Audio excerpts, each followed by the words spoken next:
Hey everybody, Marcus C. Williams here, and I'm running for City Council. And today I want to go over a couple of concepts that I have that I believe would be great for us to implement when I'm on City Council. And one of those is specifically in relation to increasing well-being, and not just well-being, increasing athleticism. We know that right now we have a very serious issue with a lot of health problems that are related to, I guess you would say, sedentary lifestyle. That's where you just sit down and sit around or play video games or just chill out and smoke and stuff like that. But if we work on those things like diabetes and heart issues, the things that we see so much very prevalent in our area, in our community, we can work at getting rid of some of those and definitely lowering the numbers, and also vicariously lowering the medical costs and insurance costs. You know, that's important too. We could be the healthiest city in the nation, really. So I encourage you, while we're going to talk about this, and before we jump in, go to my website real quick, and I could use your help. Sign up to volunteer. Right now I'm collecting signatures to get an independent line on the ballot. It's going to be called the Community First Line, because I believe that you as a community member should be prioritized by our elected officials, and for some reason that's not happening right now. I got a lot to say on it, but that's not what we're here to talk about today. So go to my website, marcus4rochester.com, volunteer to collect signatures or make phone calls, or if you're not able to do that, or if you are able to do that, do donate, because this is a serious campaign against the evil machine that's trying to crush our future and destroy any opportunities that might be out there for our general community. So we got to unite together. So please, if you can, do donate as well. Marcus4rochester.com. Even if you're not local, you can donate. So do that real quick. Now, let's jump into it. So, talking about the need for our youth to get active is very important. So here's my plan. Everybody knows the Olympics, right? Right. The Olympics are awesome. There's always big pomp and circumstance. There's like 100 different games that you can choose from in competing. It's not 100. I forget the exact number. But you guys know what I mean, right? Like, it's a lot of different options. So what we need to do, and what we can do, is we can promote a Rochester Olympics. Every single year we can make a big to-do about it, and making a big to-do about it would also probably draw in some tourism, Lord willing, and hopefully, and more money for local businesses. And what we would do is we would have athletic competitions every year with our community members, our youth specifically. This is specifically, we could have it for adults, but I want it to be tailored for the youth. You know, I want it to be tailored from middle school up. So we'll say from 5th grade up, right? Maybe even 4th grade, but 5th grade up, okay? And we'll put in different divisions and different ages, and we would have a number of different options. We'd have things like weightlifting, boxing, martial arts, and the classics like basketball and football, okay? And a number of other different sports, long jump, pretty much most of the sports that you would see in general activities that many of the high schools already do. But we do it in a more promotional way, and one comprehensive event for a week. We'd make it like a week or 2 weeks, and it'd be a whole thing. So not only those type of skills, but we'd also promote things like intellectual sports, like chess, or maybe even a game like Go. If you're not familiar with Go, you can go look that up.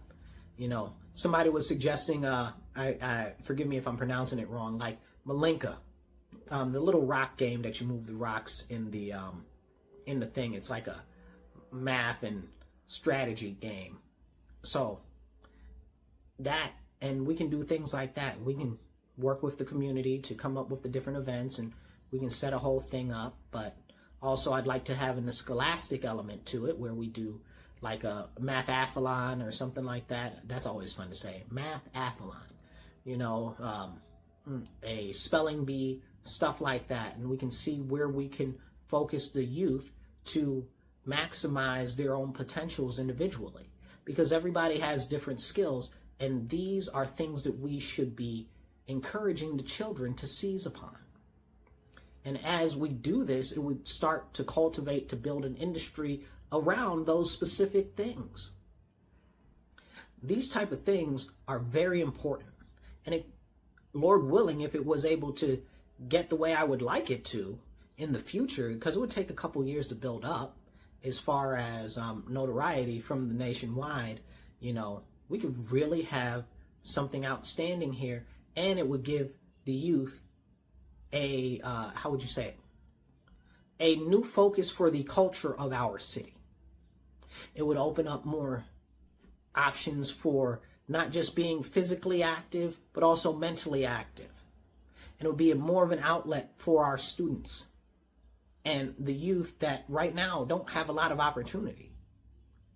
So we need to be cultivating the best and the brightest in our city, and we need to build a culture based around that. The more that we encourage the students to achieve more, the more they'll achieve. Right now, we're dealing with a situation where nobody really expects that much of the children, so they continue to fall short. It's called the bigotry of low expectations, and we need to move away from that. We need to set our expectations to the stars. You know what I'm saying? Because they can achieve if we cultivate that mentality, if we cultivate that culture, and we cultivate that lifestyle. We are one of the places that has one of the largest number of strokes in the nation. That's why we have a specialized stroke unit. That's a whole separate conversation. We see diabetes is at a crazy all-time high here. How many people watching this know somebody that's on insulin? Probably every single person. Got hypertension maybe? High blood pressure, high cholesterol. So these are things that we can actually avert if we encourage an active lifestyle. Biking and stuff like that. All of this can be a part of this endeavor and this option. And we can do it for a couple of years and see how it works out. I'd love to see it grow. We start out small with a couple of options until we can build it up real big. We got this stadium over here, the old Rhino Stadium. I don't know what they call it now. The city owns it. Let's put it to good use. Let's make this so big that we need to use that stadium and need to use the Red Wings Stadium. Let's really make something of that and start to reinvest in our children, reinvest in our community, because they're the future. Could you imagine? We already have a number of athletes and famous people that have come out of Rochester. But if we increase the focus on encouraging talent and achievement, we can do so much more. We really can. But it's up to us to build out that focus. Not only would it encourage more healthy lifestyle, and of course we could have esports too, but not only is the goal of this to encourage healthy lifestyle, it's to encourage healthy mindset. It's to encourage presence of mind. It's to encourage intellectual agility and the ability to critically think and reason. So we want to help create well-rounded people so that they can be a net benefit to society. And I believe that this type of Rochester Olympic program, or Junior Olympic program, right? Honestly, like I said, I'd like to see it go for adults too, okay? But it would be, the more that we push the Junior Olympic segment, those students, those kids, those youth can go up, and now they're adults, so now they want to do it as adults. So we have to build that into our society. And it's not here right now. Let's maximize our potential. Let's encourage the youth to maximize their potential physically and mentally. And I believe that very thoroughly this will be a great way and a great opportunity to do that. I also believe that we should buy the old YMCA downtown and make it a community center for our city that's free to our city. And, it's not free, it's taxpayer funded, whatever the case is. But if we do that, we can even use it as training grounds. This is important. We can do this together. Right now, we see all of these issues that are medical issues that come from people not getting active. So why aren't we encouraging them to get active? We can do this together. It could start out small and be a fantastically wonderful thing. And that's what my vision with this would be. And honestly, we could start getting sponsorships for it. We see races and half marathons and all of this get sponsorships from like Fleet Feet and Chase does their marathon every year and all of these other things. We can get sponsors for it. We can really do something like this. Is a really, really good idea. So let's make it happen and help me help our community. Volunteer with my campaign.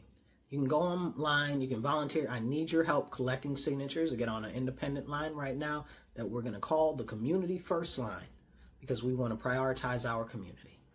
So volunteer to help collect signatures, make phone calls, whatever you can do, or you can donate on the website too. Donate and volunteer if you can. And it doesn't matter how much you donate. You can donate $25, $250, $1,000 or more or anything in between. Whatever you can do. And even if you're not local, you can donate. I'm going to say that again because that's important. Even if you're not local, you can still donate. And please encourage other people to donate and volunteer as well. So go right on my website real quick. Takes less than 2 minutes to do. Marcus the number 4rochester.com and donate and volunteer. Okay? I'll catch you guys later. Remember, stand up, speak up, and don't shut up. Take action. Be blessed and be well. I'll catch you later.